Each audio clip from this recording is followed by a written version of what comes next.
ሰላም ጤና ይስጥልን የተወደዳችሁና የተከበራችሁ የቻናላችን ተከታታዮች እንደምን አላችሁ? ዛሬ የካቲት 8 2018 እጅግ ወሳኝ የሆኑን ሁለት መረጃዎችን ነው ይዤላችሁ የቀረብኩት። ከዚህም ጋር ተያይዞ እንግዲህ የመጀመሪያው መረጃዬ በዛሬው ዕለት አዲስ የዋጋ ማሻሻያ ተደርጎ ብዙዎችን እያነጋገረ የሚገኝ አንድ መረጃ አለ። የሱን መረጃ በተመለከተ ሙሉ ዝርዝር ወደ እናንተ እናደርሳለን። እንዲሁም ከሰሞኑ ያለው ዕለታዊ ምንዛሬ ዋጋን በተመለከተ እንግዲህ በዛሬው ዕለት ምን ይመስላል የሚሉትን የ15 ሀገራትን መረጃ አካተን ወደ እናንተ የማናደርስ ይሆናል። ቪዲዮን ላይክ፣ ቻናሉን ሰብስክራይብ እያደረጋችሁ እስከ መጨረሻው ድረስ አብራችሁን ቆዩ። እንግዲህ ከሰሞኑ የብሔራዊ ባንክ መመሪያ የጥቁር ገበያ ሐዋላ እጅግ በከፍተኛ ሁኔታ እንዲቀነስ ማድረጉ ይታወቃል። ሆኖም በዛሬው ዕለት ምን ይመስላል የሚሉትን የ15 ሀገራትን መረጃ ወደ እናንተ ከማድረሳችን በፊት በዛሬው ዕለት እንግዲህ ከሁለት ወራት በፊት በሚሰጣቸው አገልግሎቶች ላይ የዋጋ ጭማሪ ማድረጉን የኢትዮጵያ ቴሌኮም በዚህ ሰዓት ይፋ አድርጎ ብዙዎችን እያነጋገረ ይገኛል። የኢትዮጵያ ቴሌኮም በሚሰጣቸው አገልግሎቶች በዚህ ዓመት ብቻ 2 ጊዜ ዋጋ ጭማሪ ማድረጉ፣ ባለፈው ታህሳስ ወር ላይ በአንድ ጊዜ እስከ 500 ብር ጭማሪ ያደረገው ተቋም በዚህ ወር በድጋሚ ጭማሪ ማድረጉ ብዙዎችን እያነጋገረም ይገኛል። እናንተስ የሚሰማችሁ ሐሳብ አስተያየት ምንድን ነው? ሀገር በቀሉ የቴሌኮም አገልግሎት አቅራቢ ድርጅት ታህሳስ 20 2018 የዋጋ ጭማሪውን አስመልክቶ በሰጠው መግለጫ የተለያዩ ምክንያቶች እየጨመረው ያሉ የካፒታልና የሥራ ማስኬጃ ወጪዎችን ከግምት ውስጥ በማስገባት የዋጋ ጭማሪ አድርጌያለሁ ማለቱም አይዘነጋም። በወቅቱ በተደረገው የዋጋ ማሻሻያ 1300 ብር ሲሸጥ የነበረው ወርሃዊ ያልተገደበ የኢንተርኔት ጥቅል 500 ብር ጨምሮ 1800 ብር ተደርጎ የነበረ ቢሆንም ወርሃዊ ያልተገደበ የኢንተርኔትና የድምጽ ጥቅል ደግሞ 2375 ብር ተደርጓል።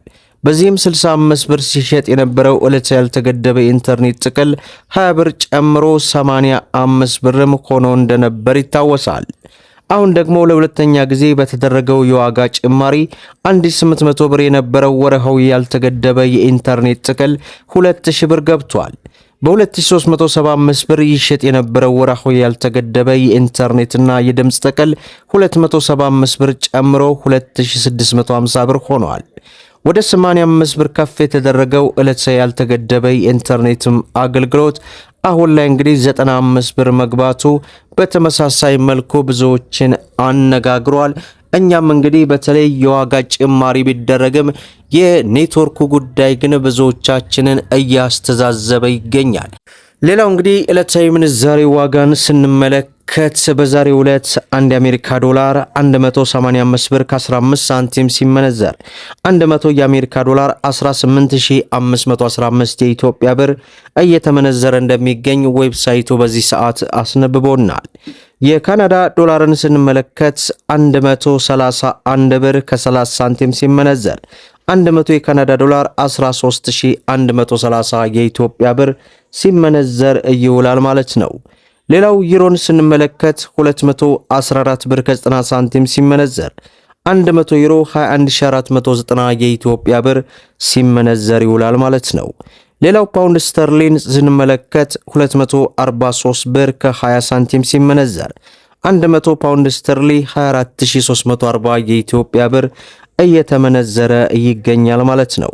ሌላው በምንዛሬ ደረጃ የዓለማችን ቁጥር 2 የሆነችው የባህሬን ዲናርን ስንመለከት 480 ብር ከ10 ሳንቲም ሲመነዘር 100 የባህሬን ዲናር 48000 ከ10 ሳንቲም እየተመነዘረ ይገኛል ማለት ነው።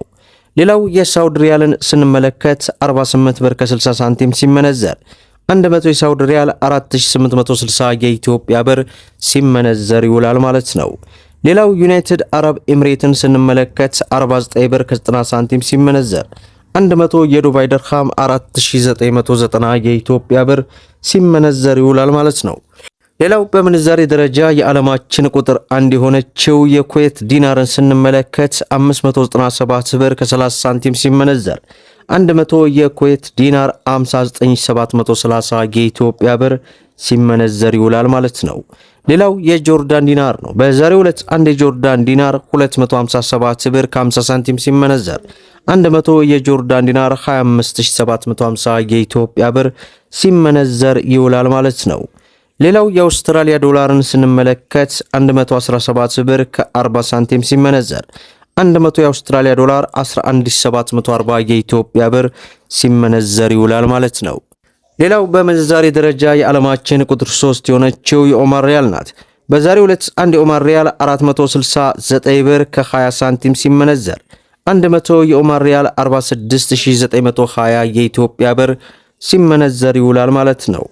ሌላው የቻይና ዩዋንን ስንመለከት 24 ብር ከ93 ሳንቲም ሲመነዘር 100 የቻይና ዩዋን 2493 የኢትዮጵያ ብር ሲመነዘር ይውላል ማለት ነው።